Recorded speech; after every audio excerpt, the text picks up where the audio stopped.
Hey, what's up everybody? Retro Gaming Guy here. So today in this video, I'm going to show you guys around this product right here. This is the Orei HDMI Extender. This works up to 165 feet between your receiver and your transmitter. So what this does is it basically serves as an HDMI cable minus the cable. It's enabling you to transmit your HDMI signal from one device over to a TV or monitor. Again, 100% wirelessly without a cable connection. So you'll notice behind me I have this T2 arcade 1-up cabinet. I have fully modded this, so it's actually running off of a mini gaming PC. Installed internally, I have a 17-inch screen here. I've got 2 gun for IR light guns here on the control deck. This is a phenomenal experience. I have over 550 games on here, all light gun games, ready to go, built into this setup. But what if I decided one day, and today's that day, what if I wanted to play this on a bigger screen? About 15 feet over here off screen, I have a full 4K TV, and it's absolutely amazing to game on. What if I wanted to take this experience and bring it over to that TV? Well, I'd have to physically go in here, remove everything internally that I've set up. It would probably take me well over an hour to do that, and I'd bring it over here and reset it up on the 75-inch screen. Well, with this product from Orei, I don't have to do that. I can actually install the transmitter into the cabinet here, the receiver over here on my 4K 75-inch screen, and wirelessly bring this experience right over to that large screen over there without all these cable connections, without having to go in here and spend probably well over an hour breaking everything down just to reset it up 15 feet away. So I'm going to show you guys exactly how this works because it's really amazing technology here. It's been around for actually the last decade or so, but they finally got it to a point where it's dialed in. It's super reliable and extremely low latency. So let's unbox this product right here. I'm going to show you guys how we set it up inside, in this case, the cabinet, and then over here on my 75-inch screen TV, and we'll see what the experience is truly like in the end. Let's dive into it. All right, guys, here is our Orei HDMI extender. We're going to go ahead and open this up. All right, guys, so right up here at the top, we have our transmitter. Now, down here, we have our receiver. So at first glance, they look very similar. These are very well made. I could tell that right off the bat. These are full metal. They're not that cheap plastic that we typically see with these products. You can hear it, all metal everywhere, very well made. So right here in the front, we have some LED displays. We have our connection display. We have our power supply. We have our channels right here.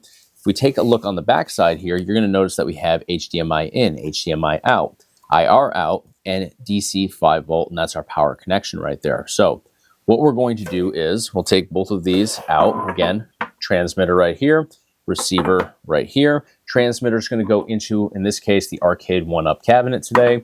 Receiver is going to get connected over to our TV. So take this top layer off here.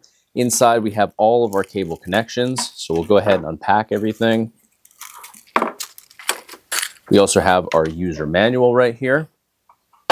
So if we open this up, I do want to thumb through this because I'm pretty familiar with how this stuff gets set up. I've used these types of products before, but definitely want to make sure that Orei is doing the right thing here and breaking everything down in a way that is easy for people brand new to this to comprehend and understand.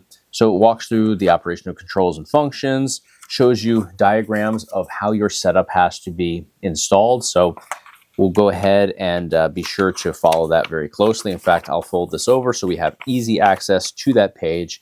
I'm a visual learner, so having access to something like this that literally just walks through and shows you rather than explains to you how to set this up, that's huge for me. So we're going to start with, we'll unpack the antennas here.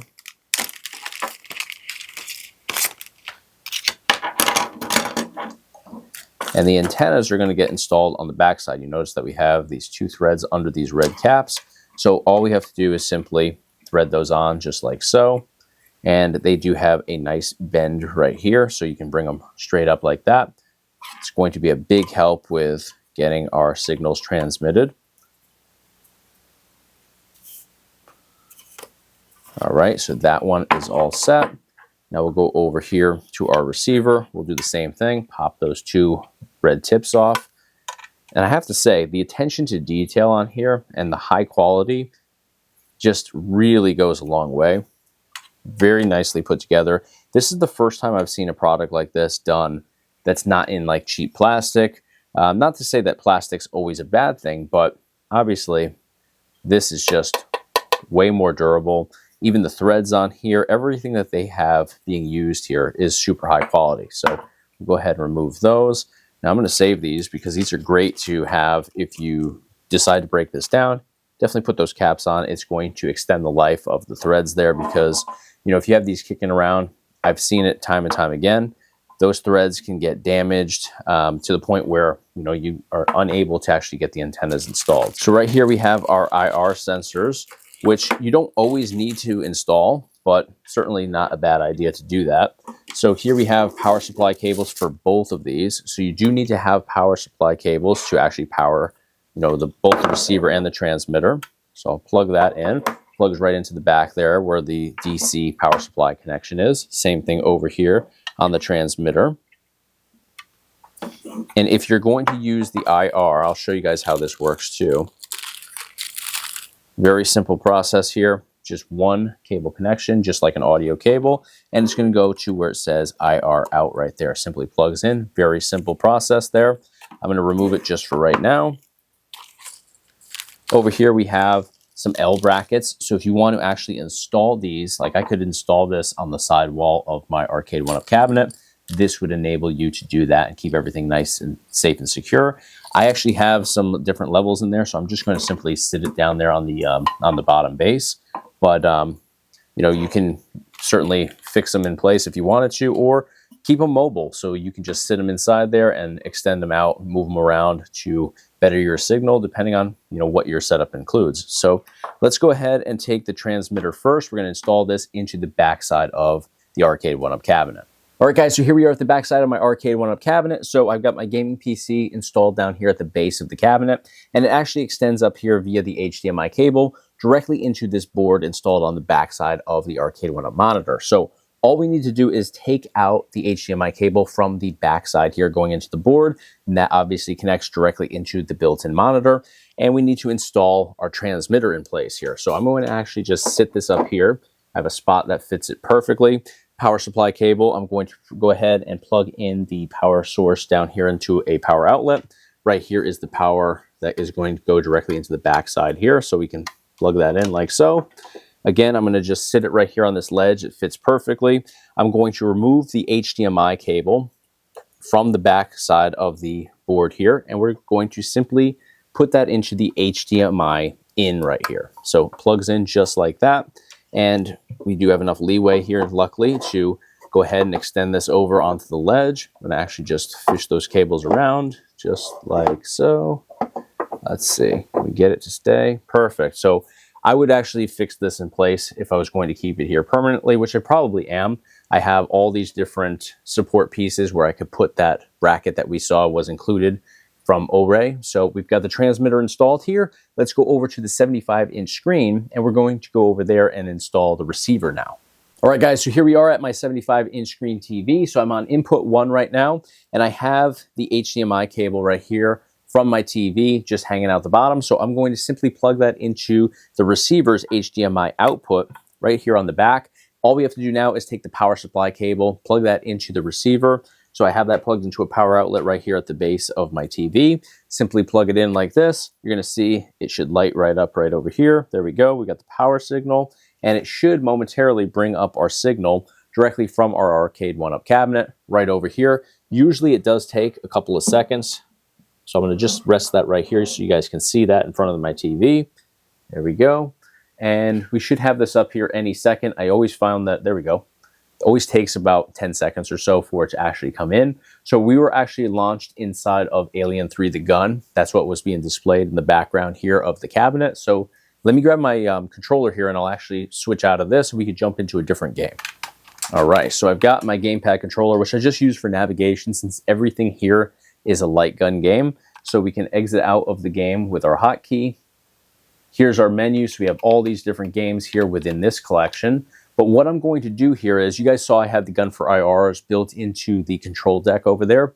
Well, over here, I would have to go ahead and put in all my IR sensors to actually, you know, be able to use the gun for IRs. So I have a Sinden light gun that I actually want to use, because what's really cool about this is I could take the exact same setup now. I can bring it over onto a bigger screen, and I can use a completely different light gun if I want to. So I'm going to grab my Sinden light gun. I'm going to plug that into my mini gaming PC, and we should be able to play that right up here on screen without any sensors at all. Let's check it out. All right, guys, so you can see the white border all around the edges now. So this isn't going to track on screen just yet because I have too many lights in the mix here for filming. So I'm going to kill all the lights here because they do interrupt with the sensor here. But you can see it kind of bouncing around. I'm just way too close at the moment. So we're going to kill the lights. I'll show you guys how I can game on here thanks to this HDMI extender.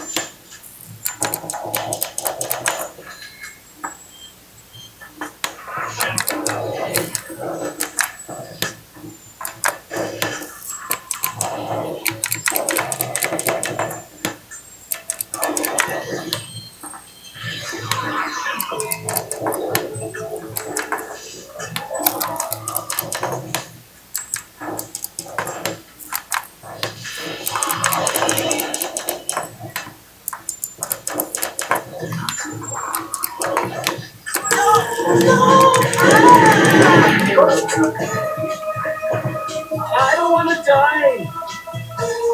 My God.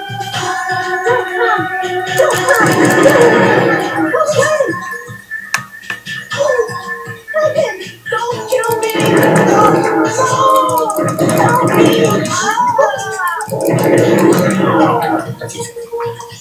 There was nothing you could do.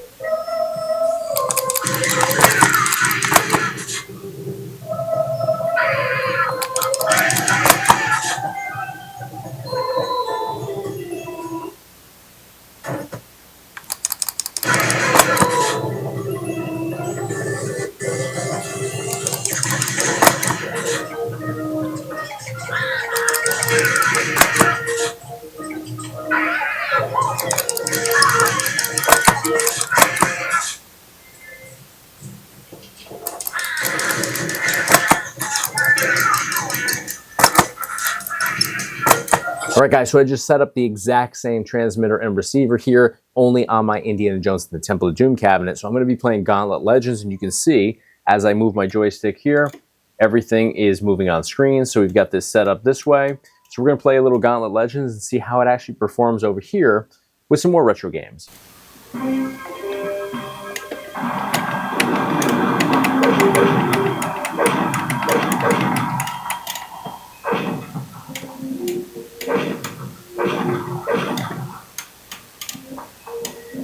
Save keys to open doors and chests.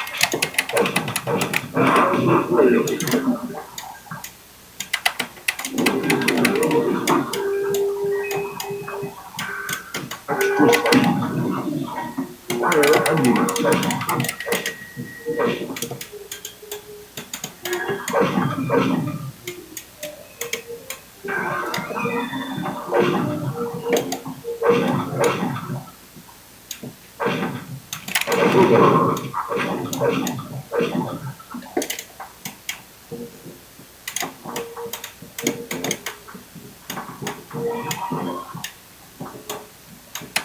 Multiple hits destroy secret doors. 3 moonstones identified.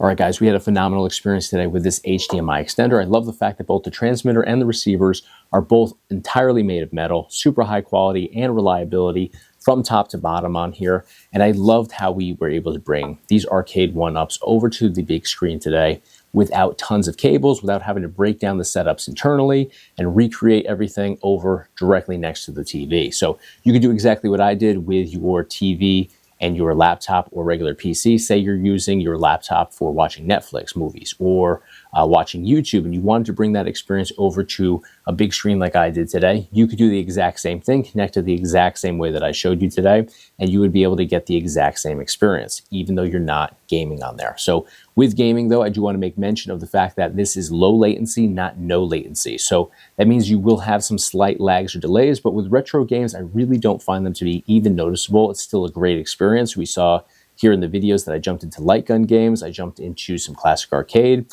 and I had a phenomenal experience. But if you were using this simply to stream videos or movies, then you wouldn't have to worry about that because latency would not be an issue for you. So For gaming, though, I wouldn't recommend using this with modern day titles, definitely not live titles like Fortnite, for example. I just think that it would still work, but you would have a little bit too much lag on there for it to be an efficient play and to be a good experience in the end. So I would stick to retro games if you do plan to game on here like I did today. But again, for movies, for streaming videos, stuff like that, this is going to work perfectly without any restrictions or issues whatsoever. So I'm going to put a link up here at the top of your screen. Click over, get some additional information on this if you're interested.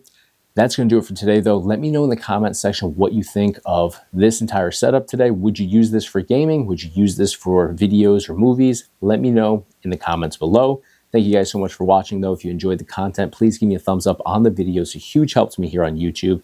And of course, hit subscribe to stay in the loop for all future videos right here on the Retro Gaming Guy YouTube channel. Thank you guys so much for watching. I'll see you in the next video.